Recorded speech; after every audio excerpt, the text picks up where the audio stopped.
Pak Jamada, ini hasil tadi rembukan dengan pihak Kemendikbudristek seperti apa sih? Wah, saya kira kalaupun pertemuan kita hari ini go-show tanpa informasi sebelumnya, tanpa pemberitahuan, tapi saya yakin sebelumnya pasti disambut. Karena di daftar tamu tadi yang hadir siapa adalah saya daftarkan Rismon Hasyiholansyanipar. Jadi yang namanya Rismon Hasyiholansyanipar di Dasmen ini setahun terakhir ini udah cukup terkenal.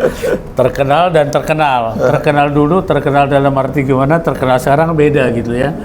Jadi ada dua sisi. Sisi yang dulu adalah sisi yang kita expose buku Gibran and Game di sini juga.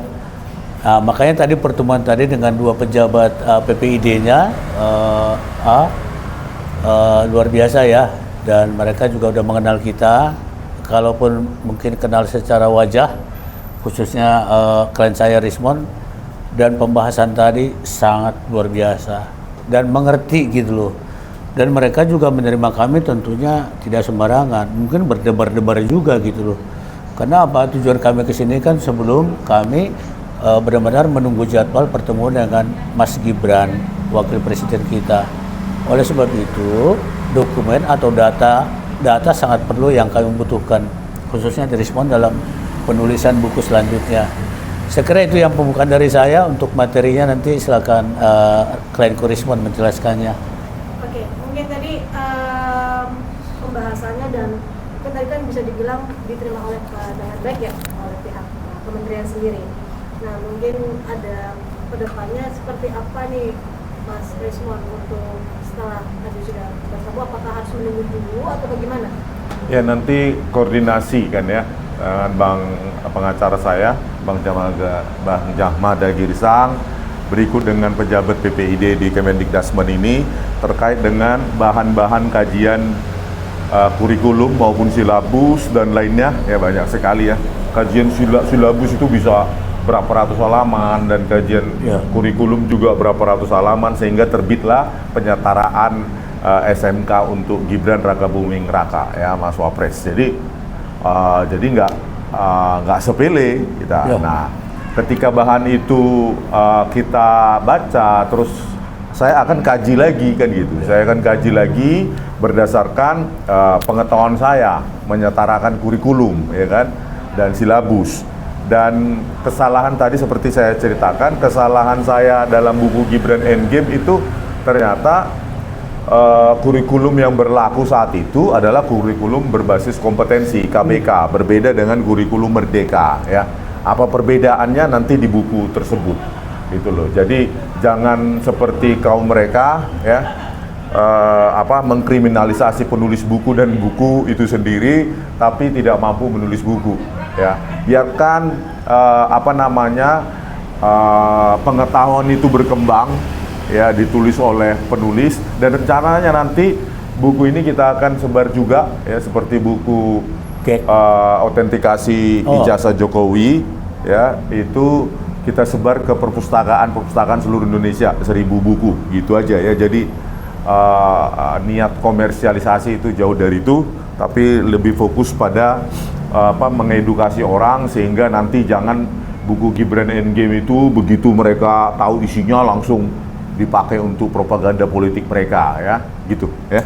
Pak Jamada, ini kan berarti secara tidak langsung selagi nunggu approval dari pihak kementerian, berarti Mas Rismon sendiri sekarang sudah mulai menyicilkah atau bagaimana nih? Apa menunggu dulu dari jawaban Kementerian? Begini, kalau tadi saya ada hal yang penting ya.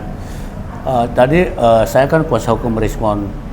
Bagaimanapun yang sudah declare oleh Dikdasmen ini, khususnya surat keterangan atau penyetaraan itu kan secara hukum sudah pasti. Nah, cuman sekarang Rismon boleh dikatakan mau menambahkan atau memperkuat agar itu untuk masa mendatang itu tidak tergoyahkan. Kalau bahasa hukumnya begitu. Ya, terutama sekarang kan udah ada yang mau ceburkan ke politik lah, atau menarik-narik ke politik. 2029 kan sudah dekat. Sebenarnya saya dengan Rismon ini jauh dengan politik ya, jauh. Tapi kalau orang lain mendompleng atau memakai-makai itu kan kita tidak bisa pertanggungjawabkan. Nah untuk itu tadi saya katakan begini, kita ini beda dengan sebelumnya, bahwa kehadiran kami di sini, kalaupun tadi goso, tapi mereka menyambut dengan baik. Ya mereka menyambut dengan hati-hati juga kan gitu kan. Ya kalau nanti tiba-tiba kami dipanggil oleh Wapres, tiba-tiba kan kita harus laporkan, udah ketemu dengan ini, udah dapat data ini, dan segala macam gitu loh. Nah kita juga akan mengajukan outline buku itu kepada Mas Gibran sebelum Rismon menulisnya secara lengkap. Itu tadi tujuan pertemuan. Jadi secara hukum saya bertanggung jawab untuk mengendalikan pertemuan tadi agar tidak terjadi pertentangan gitu ya. Kita justru mau bikin equal gitu loh. Ya, equal dalam kesepakatan berikutnya seperti apa. Sebenarnya tidak perlu ditambah. Kalau dari sini ya kita nggak perlu ganggu-ganggu. Cuman Rismon ini masuknya katakanlah di entry mana kan gitu kan ya Pak gitu ya. Entry-nya di entry mana gitu. Saya pikir begitu. Nah sesudah itu nanti Rismon udah siap menulis buku itu. Jadi tentu kita kulonuwun dulu di sini karena memang departemen inilah yang mengeluarkan surat keterangan itu, penyantaraan itu. Jadi kita tidak bisa ganggu gugat itu. Hanya kira-kira Rismon perlu kajiannya seperti apa sih dulu gitu. Tadi kan kurikulum sebelumnya, sekarang Merdeka contohnya. Dan mungkin ada poin-poin yang lain ya. Saya kira gitu ya. Banyak. Ya. Ada beberapa, mungkin ada harus memenuhi beberapa dokumen tidak sih untuk biar nanti berjalannya nanti penelitian. Kalau substansi dokumen saya tidak kuasai, itu Rismon ya yang menguasai ya. Kalau saya hanya terminologi hukumnya aja agar tidak bersimpang siur atau tidak bertentangan gitu loh ya. Kan tidak boleh kontradiktif, sama dengan rumusnya JWP dengan autentikasi kan sama itu, analoginya sama gitu. Gag dengan yang baru nanti judulnya pun kita belum tentukan kan gitu kan. Ada yang mengatakan new, ada mengatakan ini segala macam gitu loh. Inilah temuan atau fact finding kita ke sini, kira-kira sumbangsih dari Dikdasmen itu apa. Dan mereka kan mengeluarkan data dan langsung koordinasi loh tadi. Karena penting banget pertemuan ini. Kalaupun kami berdua ini lebih penting dari Pengadilan Negeri Jakarta Selatan ini. Saya katakan ya, lebih penting dari Pengadilan Jakarta Selatan yang sekarang terjadi di sana. Ini urusan bangsa. Begitu loh. Mungkin Keliku Rismon tambahkan lagi. Iyalah sebagai penutup ya. Sebagai penutup sudahlah kita sudah ini elemen-elemen politik yang sengaja mendompleng hasil-hasil penelitian, tulisan buku, padahal mereka juga nggak membiayai apapun juga gitu kan. Cuma mau mendompleng, pinginnya hasil. Udahlah, kita sudahi ini, biarkan penulis berkreasi dengan segala cakupan atau wawasannya dan pengetahuannya tanpa harus diseret-seret ke politik.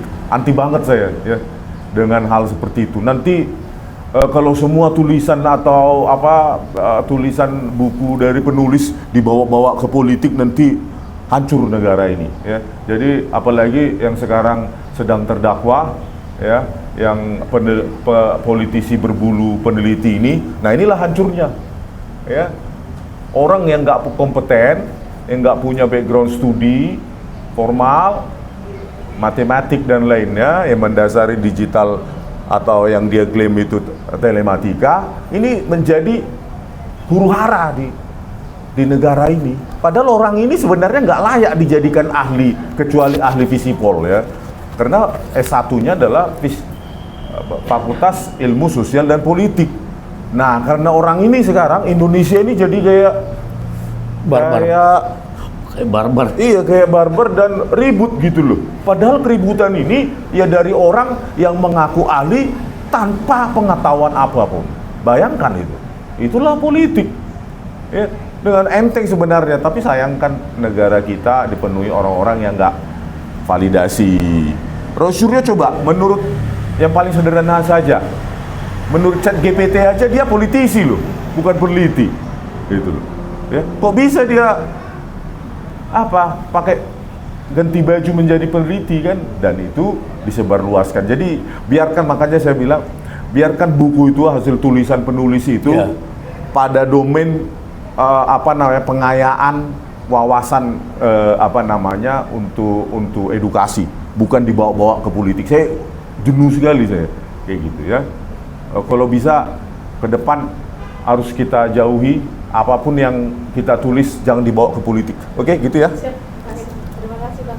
Oke, terima kasih.